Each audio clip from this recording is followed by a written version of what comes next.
Chapter 1, we're going to be talking about what is economics. There are 3 learning objectives in what is economics in Chapter 1. 1.1 is going to be all about the economic problem, 1.2 is going to be economic theory, and 1.3 is the opportunity cost and choice. It's really the basics of economics, and it sort of sets the groundwork for what we're going to be studying all semester. So first of all, if we look at these pictures, they're really expensive things. Okay, we're going to call those goods and services. So we have pictures of expensive goods and services that you're going to probably want to buy, but you're not able to. I mean, I see there a really nice purse, a pretty awesome sports car, a house, gorgeous view with an amazing pool. I see a few cars in that driveway, or an amazing vacation. So these are all really expensive goods and services that you're probably not going to be able to buy or possess. So explain why you're not able to own these items or attend this vacation. There's quite a few reasons. So this is all really the fact that you can't afford it yet. So when things are really expensive or they're really scarce, that means there's a limited supply. So like Tory Burch doesn't make that many purses, which makes them scarce and makes them a little more expensive. The sports car in the upper left-hand corner is really expensive, very scarce. They don't produce a lot of them, which drives the price up. A limited supply. So that would be scarcity. The economic problem really is it's all about making choices. So we make economic choices every single day. We make choices about whether to go to a part-time job, choices about going to school, buying a car, saving for college, packing lunches versus buying school lunches. Those are all economic choices. Scarcity forces people to make decisions, therefore is the basis for the study of economics. Okay, so 3 objectives in 1.1. So we're going to recognize the economic problem and explain why it makes choice necessary.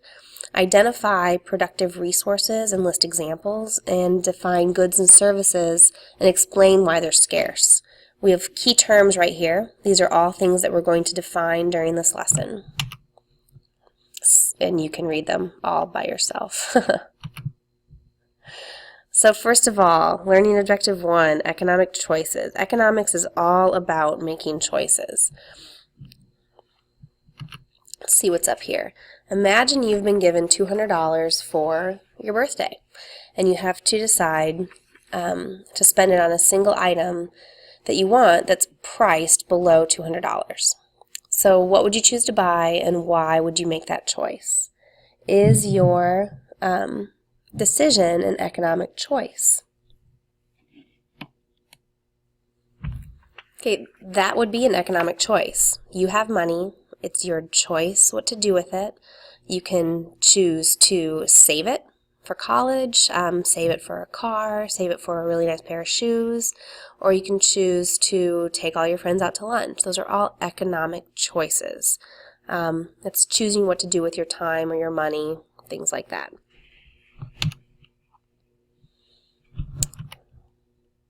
Sorry. There we go. We have an economic problem. These are just vocabulary. So although the economic problem is although your wants or desires are virtually unlimited, the productive resources available to help satisfy these wants are scarce. Scarcity means the condition of facing all societies because there are not enough productive resources to satisfy people's unlimited wants. We all want a lot of stuff, but not all of us can have it. And then productive resources. They're factors of production. Inputs are used to produce the goods and services that people want. Goods are things that we can hold. Services are things that are done. Because productive resources are scarce, goods and services are scarce too. And then economics, that's what we're studying. It examines how people use their scarce resources to satisfy their unlimited wants. Okay, whenever you make a choice about what to do with your time or your money, you must go without satisfying some other wants. The problem of scarce resources but unlimited wants exists for each of the 7 billion people on the planet. Because you cannot have all of the goods and services you would like, you must choose among them continually. Making choices means you must pass up on some alternatives. Going to a basketball game on a Friday night means that you're going to have to pass up a movie or pass up a babysitting job. We did that.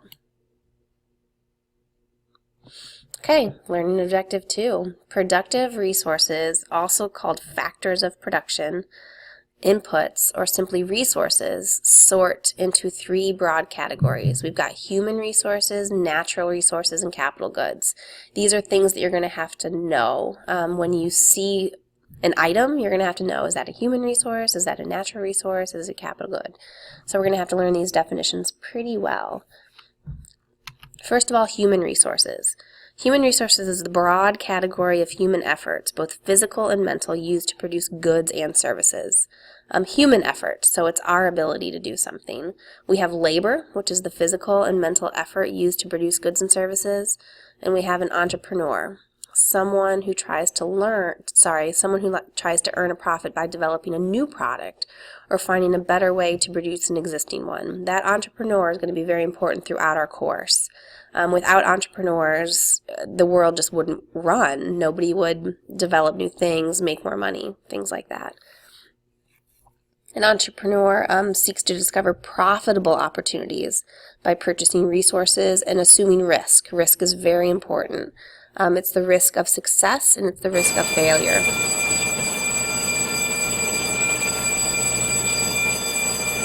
Sorry about that. So profit is the revenue from the sales minus the cost of production. Okay, did you get that? Profit, the revenue from sales minus the cost of production. If production cost exceeds revenue, the entrepreneur loses. Profit provides incentive that makes entrepreneurs willing to accept the risk of losing money. So profit, like making money, is why entrepreneurs do what they do, why companies stretch and push to become better at what they do. Okay, natural resources. If you just think gifts of nature, anything that comes from the ground, it can be renewable and it can be exhaustible. So renewable means it can be drawn on indefinitely if used wisely. Like water you would think is renewable, but we could use water until it's all gone. It needs to be used wisely. Or exhaustible, it does not renew itself and is available on a limited amount. So let's look at gifts of nature. We have land, forests, minerals, oil reserves, bodies of water, animals. These are all gifts of nature. If you think about lumber, it's a renewable resource if, when we take the trees, we plant more. We replace them. Air and rivers are renewable if they're allowed to recover from us using them. An exhaustible resource such as oil or coal deposits, it doesn't renew itself, so it's available in a limited amount. Okay, let's move on. Capital goods, all human creations used to produce goods and services. So capital goods are things that we can usually touch or see, not from nature. So we have factories, we have computers, airports, anything manufactured, it's other manufactured items employed to produce goods and services. So anything that we make to make something else is all capital goods. So let's see, capital goods include the taxi driver's cab, the farmer's tractor, the surgeon's scalpel, the interstate highway system, your school. Capital goods is pretty wide array of things. Okay, last learning objective, goods and services. So resources are combined in a variety of ways to produce goods and services. First of all, let's make a list of all the things you would need in order to start a successful high school soccer team. Okay, I'm going to bring up a note.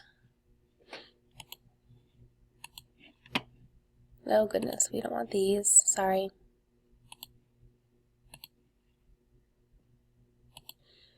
I should pause, right? Okay, let's bring up a sticky note. Let's talk about what we would need to start a soccer team, right? Let's see. I think we need soccer balls. What else could we use? How about a field? We need a field to play soccer. Some goals, nets. A scoreboard would help. Not necessary, but helpful. Shin pads, sort of necessary. Can't spell. Some shoes. Jersey. I think a coach would help. How about players? Okay, those are all things that, I mean, just 2 seconds brainstorming, we would need to start a soccer team. Oh, maybe some officials. Okay, now let's categorize them into goods or services. Okay, the soccer ball is probably a good. We can touch it, right? The field, a good. Goals, net, good.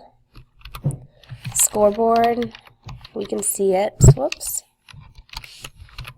Shin pads. Lots of goods here, right? Shoes. It's not a god. A jersey. A coach, I think they're sort of performing a service by organizing the players. Players are a service because they're playing. Oops. Okay, so successful high school soccer team, we've got goods and services. Everything that we have in the world has goods and services. Okay, so goods are items you can see, feel, and touch, and they require scarce resources to produce and satisfy human wants. So your computer, your phone, the chair you're sitting in, the clothes you're wearing, the next meal you're going to eat are all goods.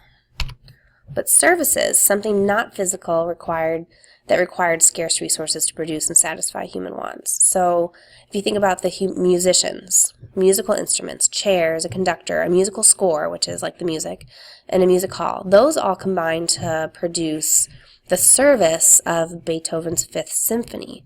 The performance is a service because it's not tangible. I can't hold the service. I can't hold watching the music happen.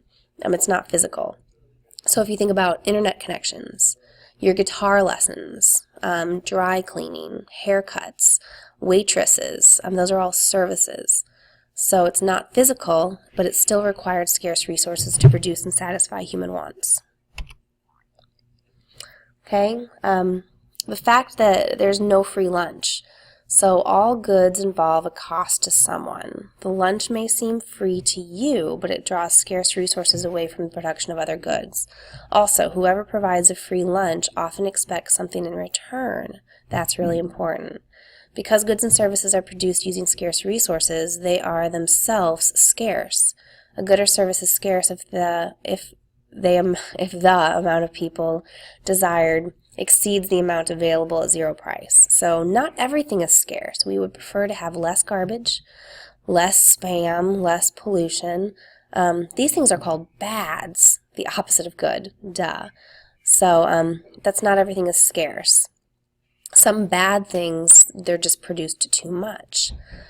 Some things may seem free, like the napkins at a restaurant, the straws, etc., but the napkins actually cost the restaurant a fortune. So when you grab too many napkins and go sit down at your table and just throw them away, that's costing someone money.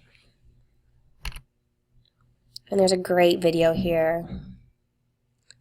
Okay, I can't play the video through my recording thing, so I need you guys to go and watch it. It really does make it make sense, and it's sort of funny too. So you can go to YouTube and type in "no such thing as a free lunch." Seinfeld, I think that's how it's spelled. And it's the first thing that comes up, or you can type in that link. Either one. I don't believe you're going to be able to click on the link through the video, though. So that's it for lesson 1.1. We'll continue with lesson 1.2 in a bit. Good job.